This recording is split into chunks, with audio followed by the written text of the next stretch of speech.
बिस्मिल्लाहिर्रहमानिर्रहीम। अस्सलाम वालेकुम नाज़रीन, आज की हमारी वीडियो बहुत ही अहम है। आप इसको बहुत ही ध्यान से और गौर से सुनिएगा ताकि हमें आपको पता चल सके कि हमारे साथ क्या धोखा हो गया हुआ है और हमें एक दूसरे के दस्ते गिरेबान क्यों किया गया है और कैसे किस प्लानिंग के तहत हमारे ऊपर हम एक ज़हन को मुसल्लत कर दिया गया है और हमें एक दूसरे के कत्लों पर उकसाया गया और मुसलमान कौम एक दूसरे की दुश्मन क्यों बन गई।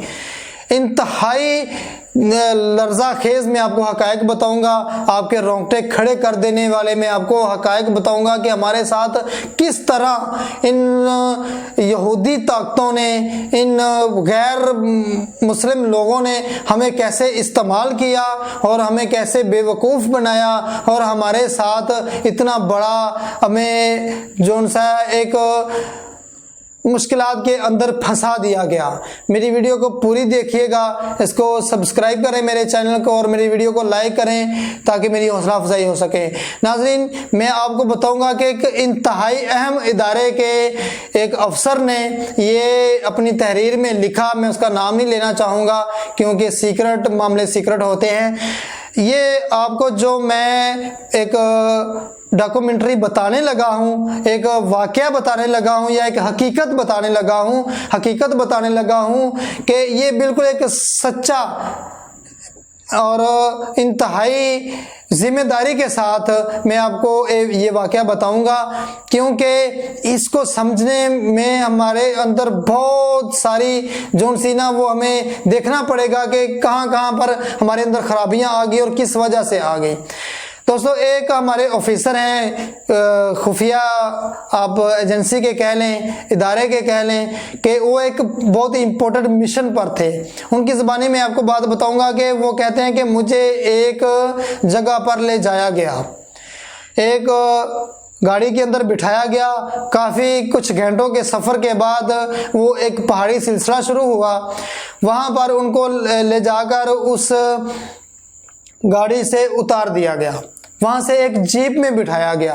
कहते हैं कि वो जीप में भी तकरीबन घंटों का सफ़र तय किया और पहाड़ी सिलसिले में एक ऐसी जगह पर पहुँचे कि कुछ उनको बहुत ज़्यादा जो है ना वो थोड़ा सा प्लेन, जो पहाड़ी सिलसिले के अंदर प्लेन एक जगह जो वादी वो मैसर आई, वहाँ पर उनको फिर गाड़ी से उतार दिया गया।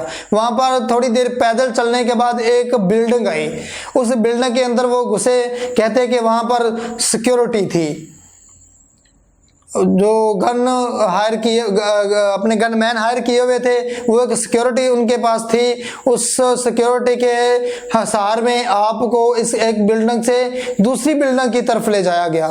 बीच में तकरीबन 10 से 15 मिनट का पैदल रास्ता था। उस पैदल को रास्ते को चलकर एक दूसरी बिल्डिंग के अंदर गए तो वहाँ पर इंतहाई अलर्ट सिक्योरिटी थे, वहाँ पर भी गार्ड्स थे।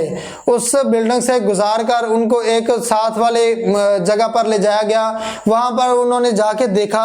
कहते हैं एक दफ़ा तो मैं खुश हो गया कि वहाँ पर बहुत ज़्यादा दीनी तालीम जो है वो दी जा रही है। वहाँ पर हाफिज़ बैठे हुए कुरान पाक का हिफ़्ज़ कर रहे हैं, वहाँ पर दरस निज़ामी का कोर्स करवाया जा रहा था, वहाँ पर मुफ्ती बनाए जा रहे थे, वहाँ पर हफ़ाज़ तैयार किए जा रहे थे, वहाँ पर मुख्तलिफ सेक्शन बनाए गए थे। मुख्तलिफ यानी कि कुरान पाक के नाजरा से लेकर हिफ़्ज़ तक तर्जमे के साथ कुरान पाक को पढ़ाना और दरस निज़ामी, दौरा हदीस, जितने भी ये ज़रूरी अवामल हैं वहाँ पर इनके लिए तालिबात मौजूद थे। मुख्तलिफ उम्रों के लोग मौजूद थे, दाढ़ियों वाले मौजूद थे। तो बहुत ही देखने को वो बहुत ही अच्छा है कि निज़ाम चल रहा था। वहाँ पर हर किस्म की तालीम दी जा रही थी।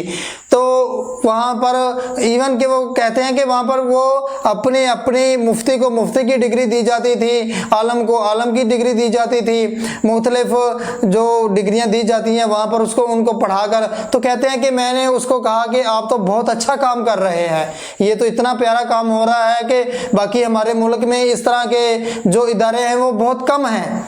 तो आप तो बहुत अच्छा काम कर रहे हैं कि यहाँ पर दीनी तालीम दे रहे हैं, मुख्तलिफ कैटेगरी के लोग तैयार कर रहे हैं और बहुत ही शफाफ तरीके से तैयार कर रहे हैं। तो कहते हैं कि मेरे जब मुझे उसके बारे में बताया गया तो रोंकड़े खड़े हो गए। नाज़रीन, मैं आपको भी जब बताऊंगा आप भी चौंक जाएंगे कि उन्होंने कौन सी बात कही, आप इसको समझिएगा ज़रूर। वो कहते हैं कि मुझे उस वक़्त इस तरह धचका लगा, इस तरह मुझे एक कह लें कि अपने अंदर काबू ना रहा, मेरे पांव तले से ज़मीन खिसक गई जब मुझे बताया गया था कि ये जितने भी लोग बैठे पढ़ रहे हैं, जितने भी ये इल्म हासिल कर रहे हैं, इनमें से एक भी मुसलमान नहीं है। तो दोस्तों वो कहते हैं कि मेरे पांव तले से ज़मीन निकल गई। तो वो कौन लोग हैं कि जो वहां पर ये कुछ कर रहे हैं? बताया गया कि यहाँ पर मुख्तलिफ जो उनसे फिरका वारियत के लोग तैयार किए जा रहे हैं, वहाँ पर अहले हदीस तैयार किए जा रहे हैं, वहाँ पर सुन्नत वल जमात के लोग बरेलवी तैयार किए जा रहे हैं, वहाँ पर देवबंदी तैयार किए जा रहे हैं, वहाँ पर अहले हदीस तैयार किए जा रहे हैं, वहाँ पर शिया लोग तैयार किए जा रहे हैं। फरमाते हैं कि मेरे पाँव तले से ज़मीन खिसक गई, मुझे पसीने छूट गए कि ये क्या हो रहा है। और वो लोग मुसलमान नहीं है। कहा गया कि यही लोग बाहर जाके फसाद फैलाते हैं, यही लोग फिरका वारियत को हवा देते हैं, यही लोग जाके वहां पर जमातें जो वो डिक्लेयर करते हैं और लोगों को आपस में लड़ाते हैं। मुसलमानों, ये क्या हुआ हमारे साथ? हमारे साथ ये कितना बड़ा धोखा हुआ और हम आपस में ही लड़ना शुरू हो गए। लड़ाया इन लोगों ने हमें, क्योंकि उनको इल्म इस तरीके का दिया गया, वहां पर दिया जाता था कि आप जिस भी मौजू पर आप उनके साथ बहस करोगे तो आपको कुरान और हदीस के अंदर वो अपनी सारी बातें बताएंगे।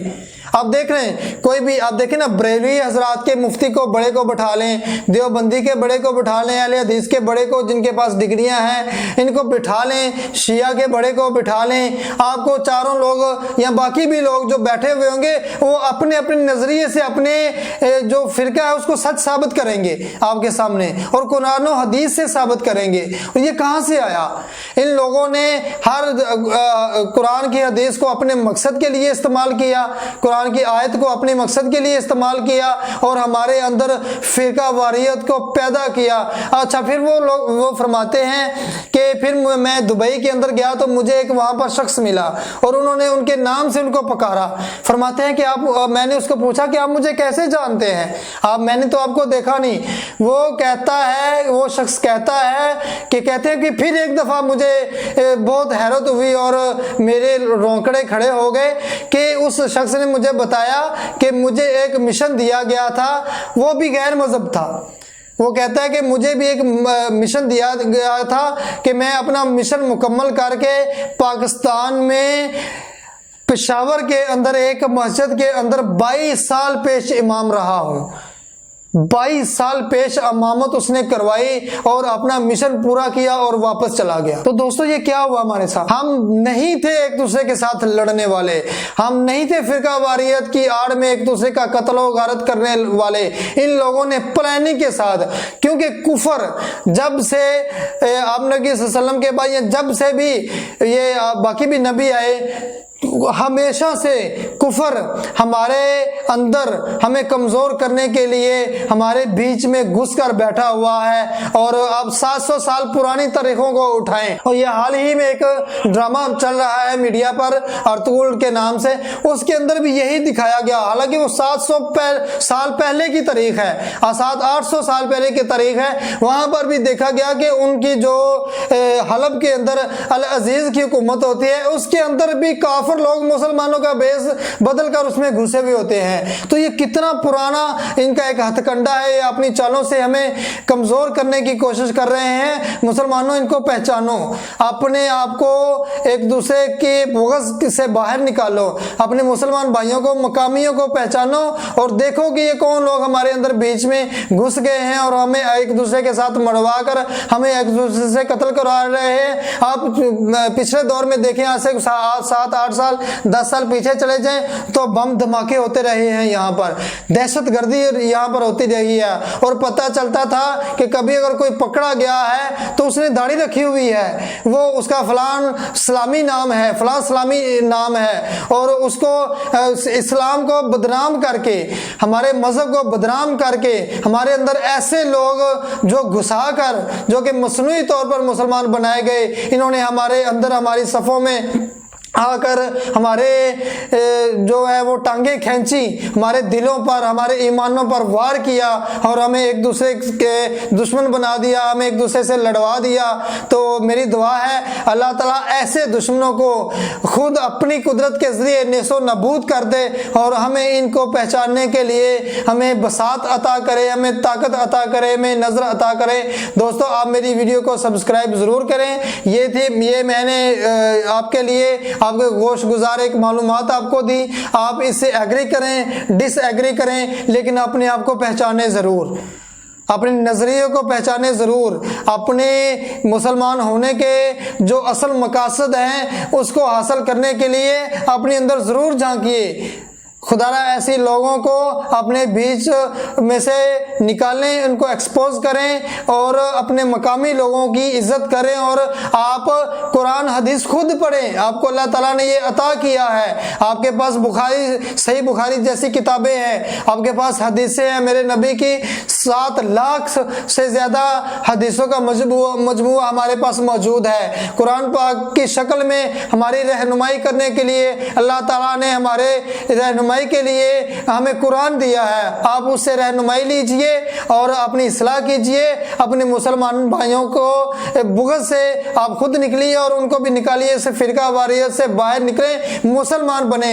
जब हम एक कौम बन जाएंगे, एक मुसलमान बन जाएंगे, तो ये कुफर कल भी हमसे डरता था, आज भी डरता है, क्योंकि ये अपने इस प्रोपेगेंडे की वजह से हमें कमज़ोर करना चाहता है। मैं इस पर यहाँ पर बताना चाहूँगा कि इंडिया के एक शायर कि मैं आपको थोड़ी सी एक बात बताता हूं कि वो उसका ये कहने का मतलब है कि जिनके ज्यादा खुदा हैं, यानी कि वो भगवान समझते हैं, वो शिव जी समझते हैं, वो फलां फलां फलां कितने सारे, वो कहते हैं इतने सारे भगवाने वाले एक जगह पर खड़े इकट्ठे हुए हैं, जिनका एक खुदा है वो बिखरे पड़े हैं। हम बिखर गए, इन्होंने हमें बिखेर दिया, इन्होंने फिरका वारियत की आड़ में हमें बिखेर दिया है। मुसलमानों, आप इकट्ठे हो जाओ, कुरान और हदीस से अपना रास्ता लो और इन कुफर पर टूट पड़ो। अल्लाह इसको नेसो नबूद करे, और कुफर है ही नेसो नबूद होने के लिए। आप मेरी वीडियो को पसंद कीजिएगा, लाइक कीजिएगा और कमेंट के ज़रिए मुझे ज़रूर आगाह करें कि मेरी ये काविश आपको पसंद आई, मेरी ये मेहनत आपको पसंद आई। मैंने बहुत मेहनत से आपके लिए ये मालूमात इकट्ठी की हैं।